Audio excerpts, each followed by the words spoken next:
बन्या क्षतिग्रस्तों आसीथिबा चाउल को भी छाड़िले। गरीब असहाय को न दे मिलीमिशी चाउल को खाईदेले।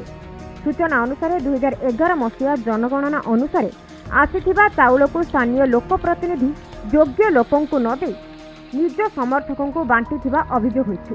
एमिति घटना देखा मिली जाजपुर जिला बड़चना ब्लॉक गोपालपुर पंचायत में। पंचायत में बहु लोक रिलीफ चाउल पाइबार वंचित होइछन्ति। एने पंचायत एग्जीक्यूटिव ऑफिसर को पचारिबारु से नाली आखि देखाउथुवा वीडियो वायरल हेबा परे साधारण लोकों सह पीओ अजथा जुक्ति विवाद घेर को टाणी होई आछि। सेपटे समस्ते चाउल पाइछन्ति एवं एग्जीक्यूटिव ऑफिसर छुट्टी रे थिबा सरपंच कहिसन्ति। एमितिकी मंडल अधिकारी भी ए संपर्क में नीरव रहितबा बेले बहु प्रश्न सृष्टि करिछि। तेबे एही घटनार सठिक तदंत करी योग्य लोकों को रिलीफ सामग्री मिलवा को साधारण दाबी होइछि।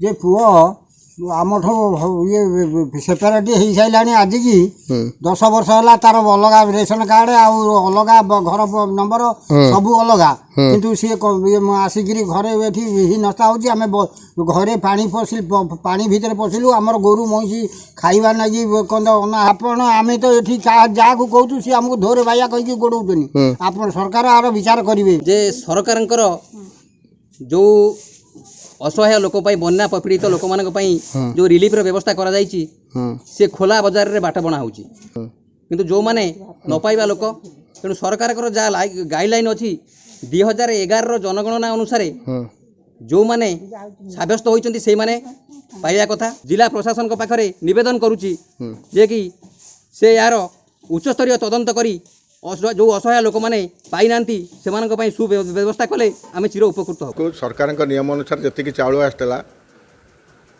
697 क्विंटाल चाउल आसला कलाश्री रेवेन्यू विलेज आम तो 1659 ये बैग चाउल पाई 1659 जन को सुचारू बंटन कर।